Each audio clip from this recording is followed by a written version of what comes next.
Hi 6th grade, and welcome to your final project for art history. What we're going to be making is a kind of a cylinder scroll pattern. And normally what we would do if we were in the classroom is we would actually create a cylinder that makes a print as you roll it along. But absent of that ability, we're going to be making a repeating pattern based on an idea that you come up with. So the first thing I want you to do is to think of some symbols that will represent your idea. And I'm going to write a little bit more about that in the project assignment in Google Classroom. Once you've got your idea, you're going to start to draw it in a way that it can repeat in a pattern across the page. And I'm going to show you how to do that. The first thing you're going to do is you're going to try to make a smaller area to work with. So what I'd like you to do is to take your ruler that you probably should still have from when you did your gridded drawing. And if you need to make your own ruler, I will link a demo for doing that. What I'd like you to do is to make a 4x4 grid. So we're going to go from the corner and we're going to go 1, 2, 3, 4. And we're going to go from the bottom on the same side, 1, 2, 3, 4. And we're going to go from the upper left, 1, 2, 3, 4.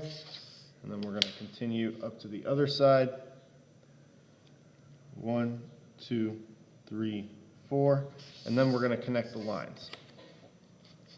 My whole grid is going to appear in the upper left-hand corner of my paper. So I don't need to make the lines go all the way across.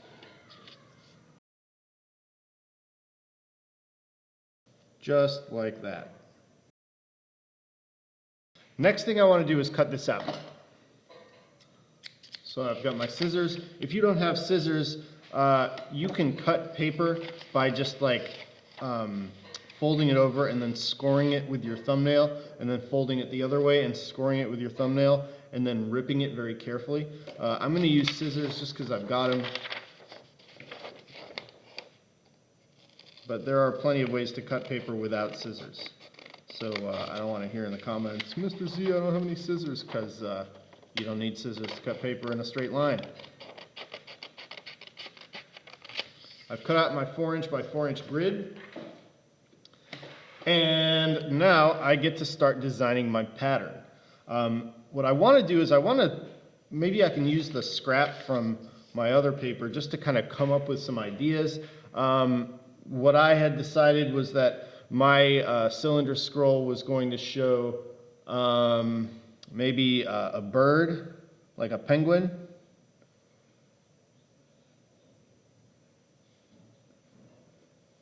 And the penguin is going to be having a barbecue. He's got like shish kebabs. And there's a fire.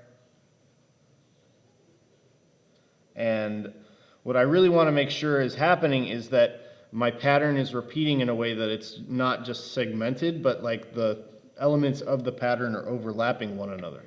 So I want him to be having a barbecue with a rabbit.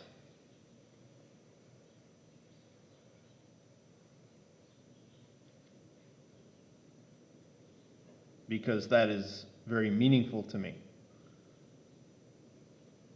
And the rabbit is barbecuing, obviously, a carrot. Okay?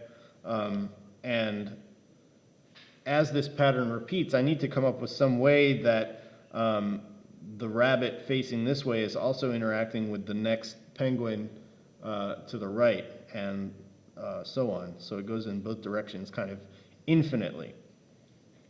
So maybe I will have a big smiling, let's have it be a turtle guy who is just giving everyone a hug.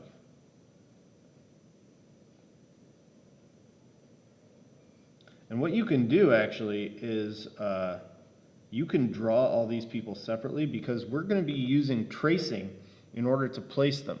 So, for example, I can draw my penguin like so.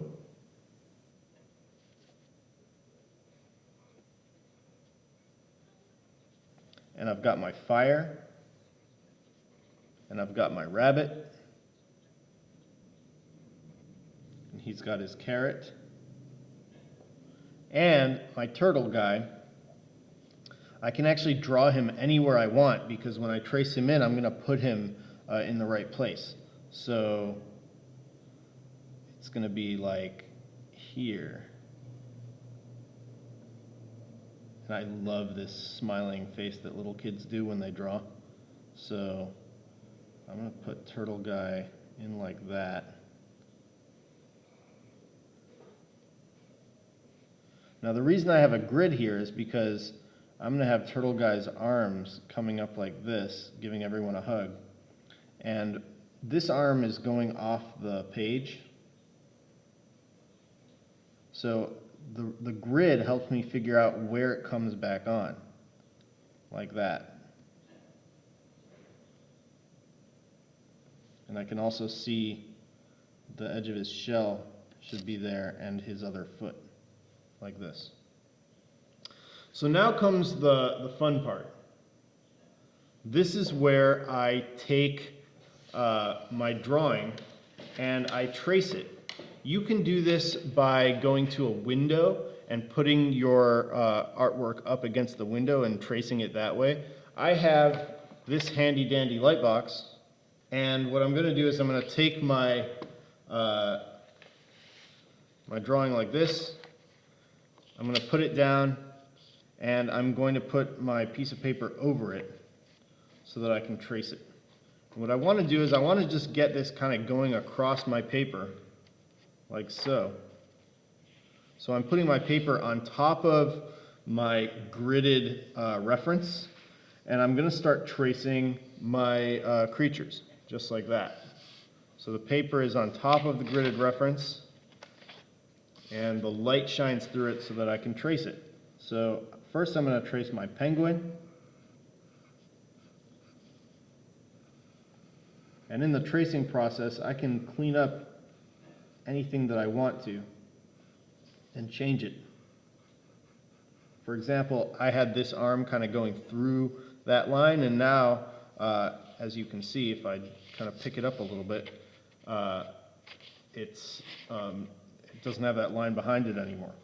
So here's the shish kebab. Tracing is great. And now I'm going to do my bunny. These are some happy animals. So now I've got my two main characters, and I want them to kind of repeat. So what I'm going to do is I'm going to just give myself a little bit of what's called a registration. So I'm going to just make a little mark here and here to tell myself where the edges of that grid are. Just like that. Maybe I'll do the center line too. Okay. So now I've got these little dots on the outside which I can erase later. Just like that. And then I will move this over so those dots are lined up with the grid. And I can put my penguin back in, and now my penguin is standing behind the bunny.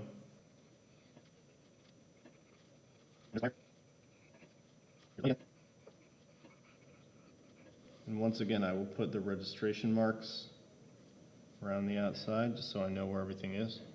You could even kind of just give yourself plenty of information there. That's what I've got so far. So it's a pattern that's repeating. Whoops, I forgot his carrot, didn't I? Let's line him up again. Give him back his supper.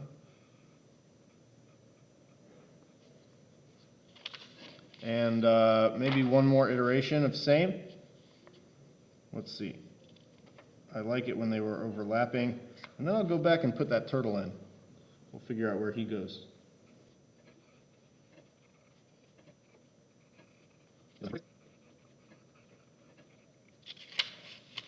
Alright, so now I've got my characters kind of lined up and doing their cylinder scroll thing, and I want to put my turtle in. So I've already got these registrations, and I like the turtle kind of hanging out behind them. So I'm going to put the turtle standing kind of like behind the fire here. Let's see if I can do this. So I'm going to kind of continue the turtle behind everybody else. And I'm doing kind of stick figure-y drawings, but you can do this as detailed as you want.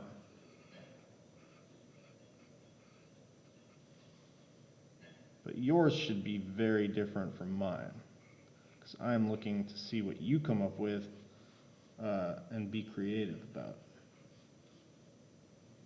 Okay, that fits back there. All right. So I've got the turtle kind of behind those two guys. I need to scoot this over now and figure out where his arm is.